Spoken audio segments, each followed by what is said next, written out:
The Al Jazeera documentary about access to Jamaica's beaches has reopened a can of worms, and it's obvious that there are many people who would have preferred that those doors had remained closed. Hello guys, welcome back, and I want to thank you for the subscription that you've done to me so far, and for the views. I want to thank you for the support. I really do. So today we are going to talk about Jamaica. Yeah, Jamaica has been really a topic for me, so I want to talk about a different topic today. Yeah, so Jamaica has been known as one of the countries in the Caribbean with the beautiful beaches in the Caribbean, in both in Caribbean, let's say in Caribbean countries. So Jamaica has so many beautiful beaches, and one of Jamaica's income comes from the beaches. There are white sandy beaches, welcomes tourists from many parts of the world. People do go to Jamaica to enjoy their beach. Yeah. So this beach has been a very major issue between the foreigners and the locals, who are the Jamaicans. So the foreigners who are buying the beaches, they are buying the beaches, and they are not allowing Jamaicans to use their beach, which I think that is a very, very, very bad thing. That is a very bad thing. So I wanna show you a video, and we'll come back and talk about it later. Yeah, enjoy.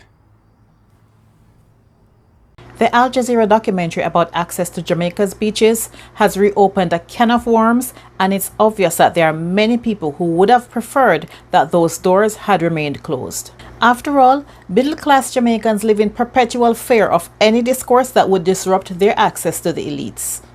And because they can jump into their cars and drive to Ocho Rios or just jet away for weekends on the North Coast, they have no concerns for the masses of the people who do not have these means. For many middle-class Jamaicans, they have no issue with a family of four having to figure out the public transportation and then forking out $1,000 to pay the entrance fee to a facility that bans outside food and drink. So now the family needs to find more money to feed themselves and just to have a day of enjoyment.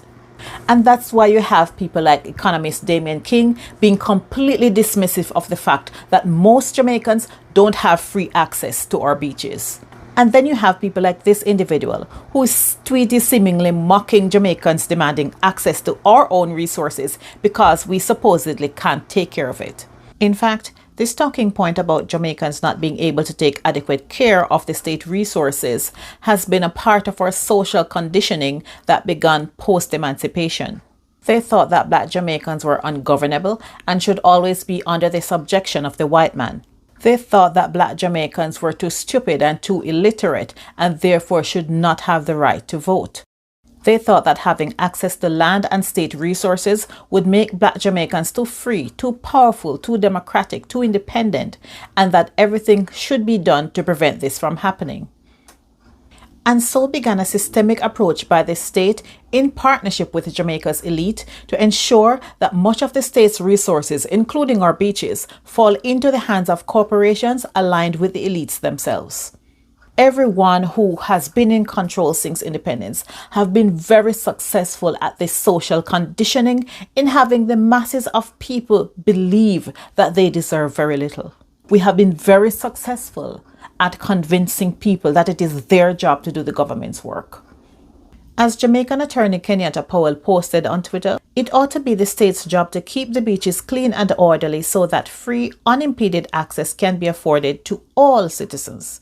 Instead, the state has sold off substantial bits of the coastline to corporations who then block access. When I hear people say government can't do everything, what is the everything we're asking the government to do? We're asking the government to maintain our resources for us, in trust for us. When people say the government can't do everything, what? What is the everything? The government cannot provide consistent clean water supply. The government can't provide consistent garbage collection. This is the everything. The government can't consistently maintain our roads. The government can't consistently ensure that people have access to the state resources that they're holding in trust for us. This is the everything that we're asking the government to provide. Why is it such a ludicrous idea for us to imagine that our beaches are free and open to the public and people are employed there to pick up the garbage? Instead, we choose to call Jamaicans nasty. Why? How is it that other countries are able to support and maintain free access to their beaches and at the same time upkeep those beaches without charging a fee?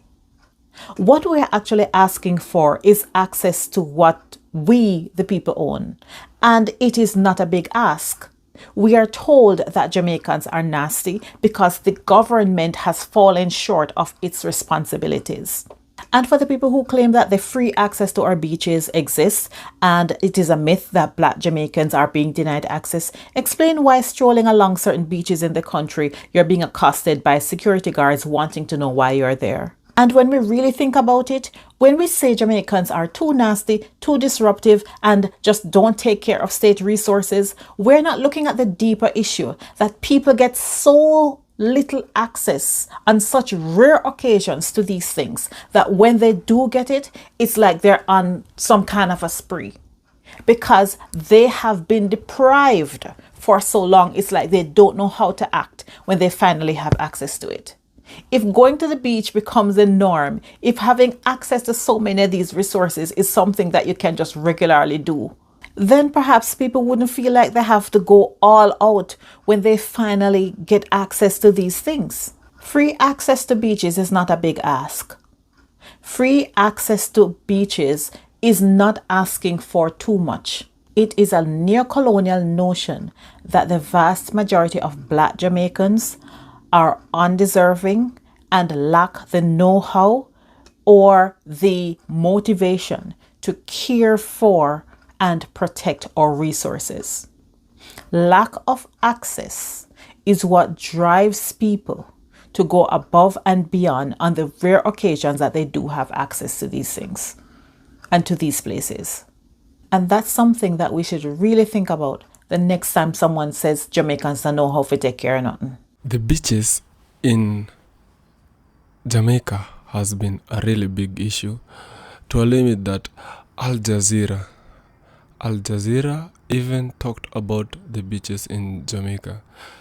The people in Jamaica are really complaining that they are the locals, they are the majority in this country, but they are not using their beaches. Why? Because it has been closed down. Why? Because for you to enter the beach, you must have money. They are paying to get to their own beach. And for even that you must also not come with your own food. You must buy food from inside the beach, of which it's obvious it will be expensive, so you will not come with your own food from home. The point is that Jamaicans are complaining that there is no way they can pay to use their own beaches. The government should work on how to. Okay, the people that are closing the beach are saying that Jamaicans, the locals, which are obviously the Jamaicans, normally leave the beach dirty, that they are nasty, that they are doing so many bad things at the beach. There's no way you can come to somebody's country and enforce laws that are against them. There's no way. Even so, the government should be employing people to clean the beaches. However dirty they will leave them, the government has the resources to enable people to work there as cleaners. The thing that the Jamaicans are wanting, the thing that they really want is that they should be getting free access to the beaches. There's no way you can come with your family, you've paid bus fare from wherever you're from, and then when you reach to the place you are going, of course, which is the beach, you are being told that you'll have to pay the fee to enter the beach. The beach which is in your country. And then you will not be allowed to go inside with the food. I don't think, even in our country here in Kenya, there are public beaches and we don't pay anything. The government cut us for everything in the public beaches. The cleaning and the entrance is free. So Jamaicans should come up strong and gather themselves and gather courage and talk about this. There's no way you can be charged to use the resources of your country and you're paying to go into the beach. That is not a good thing. What I can say is that it's a natural resource. The beach should be free. People should be let and enjoy the beach whenever they want, however they want. It is a resource. The government should be acting on and knowing what to do about this. There's no way you can restrict your own people, telling them not to do stuff that you are able to do, to let them do. The government should know that not every person is rich. Like the way the foreigners normally come, they come with their family. Maybe they are on a vacation, they come enjoy, they pay a lot of money to use the white sandy beaches. Not every middle class Jamaicans are that way. The people of Jamaica should be let access to the beach. They should also enjoy their resources of their own country. Not only the whites, the foreigners are allowed because they have money. The government should consider on how to make their own citizens happy. Not only the foreigners. They should focus mainly on their own citizens before they focus on the foreigners. Yeah. And thank you for watching this video today. And don't forget to hit the subscription. Don't forget to like, even share my video. Yeah. Hope you'll be here next time. Thank you.